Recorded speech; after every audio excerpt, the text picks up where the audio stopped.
just finished working row 9. You can see my little turtle shell is starting to come together in the legs. And in the last row, I have 9 box stitches. 1, 2, 3, 4, 5, 6, 7, 8, 9. Now, on the 10th row is where things start to change a little bit. For this row, I'm going to increase to start, but I want to decrease at the end. So I'm maintaining that 9 stitch count. So let me show you how that's done. So we're going to increase and then create 2 white box stitches. Remember, when we increase, let me put this aside. We're going to start with the chain 6.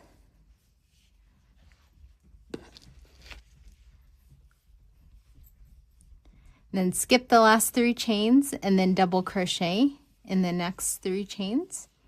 So this is 1 box stitch. So that gives me the increase at the bottom edge. I'm going to rotate my work, slip stitch into that chain 3, and then create my second box stitch.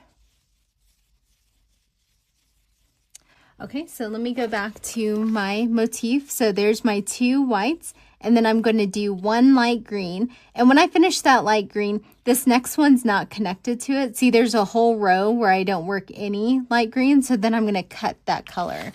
And that kind of helps me clean up my yarn a little bit.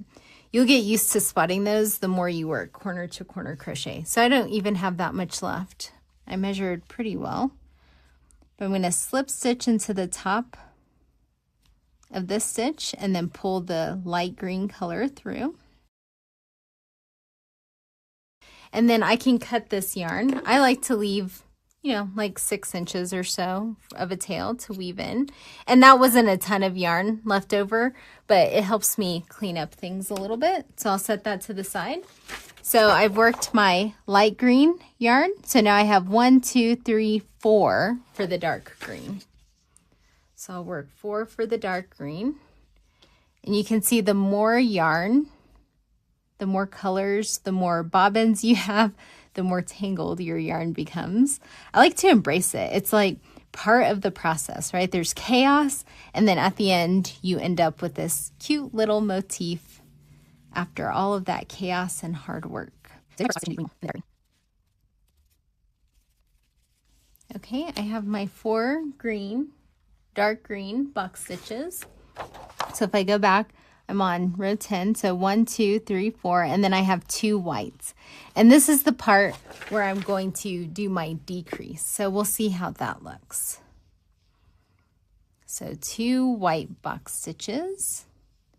And it's always on these rows where you start to decrease at one or both ends that I tend to do things not correctly. So I get so used to doing the increases that I keep doing them, and you'll start to notice that your motif doesn't look right, or you'll get to the end of the row and you'll have extra places to work. And then that's how you know that you probably started wrong. You probably started with an increase when you should have started with a decrease, or vice versa. Okay, so I'm nearing the end of my second box stitch in white, and I'm going to do the slip stitch just like I normally do. And before, what we would do is we chain 3 and do another box stitch. But now I'm not. I'm keeping it at 9. So if we count the box stitches, 1, 2, 3, 4, 5, 6, 7, 8, 9. So I have 9. If I kept going, I'd have 10, and then my pattern would be all out of whack.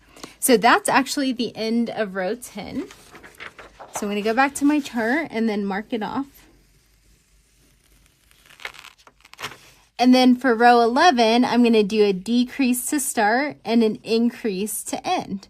So it's the opposite of what I did. So let me show you how to do the decrease, because we haven't done that yet. So I'm ending with my yarn kind of in the middle of these 2 box stitches, but I want to start working down. So I'm going to turn my piece, and at this point you could kind of take time to rearrange your yarn, and I'm going to slip stitch into the top of those 3 double crochets. So remember, a slip stitch, you just yarn over and pull through all. That's kind of giving me no height, and it's allowing me to work back over to the spot that I need to be. And then I'll slip stitch into that top of that chain 3.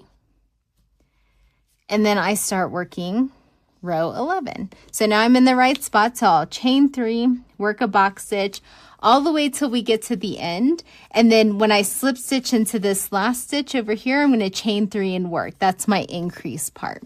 So I'm decreasing here, I'm increasing at the end, and then we're going to swap for row 12, and then we're going to start to decrease on both sides. So let me work this row 11, and then I'll let you try row 12 on your own. If we look at our pattern again, so row 11, we have 2 whites. So I'm going to work 2 white box stitches.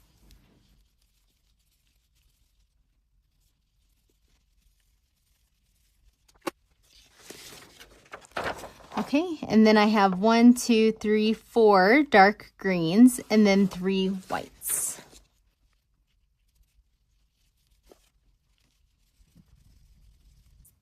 Okay, so I'm coming to the end of row 11. So I have my 4 dark greens and I have 3 whites. Notice I've done 2 so far. And this is the part where I'm going to do the increase. So I started with a decrease, so I need to end with an increase to maintain the stitch count. Right, so I'm going to slip stitch into that chain 3. I'm going to chain 3. This is my increase stitch. And then 3 double crochet into that chain space. So this will give me 9 stitches for row 11. And we can count 1, 2, 3, 4, 5, 6, 7, 8, 9. Okay, so that gives me row 11. Row 12, you're going to work the same way as you did for row 10. So you're going to increase and do 3 white stitches. You need to add a new bobbin for the light green.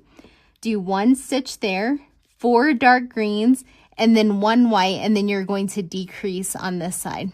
Then I'm going to show you how to decrease on both sides for the rest of the chart.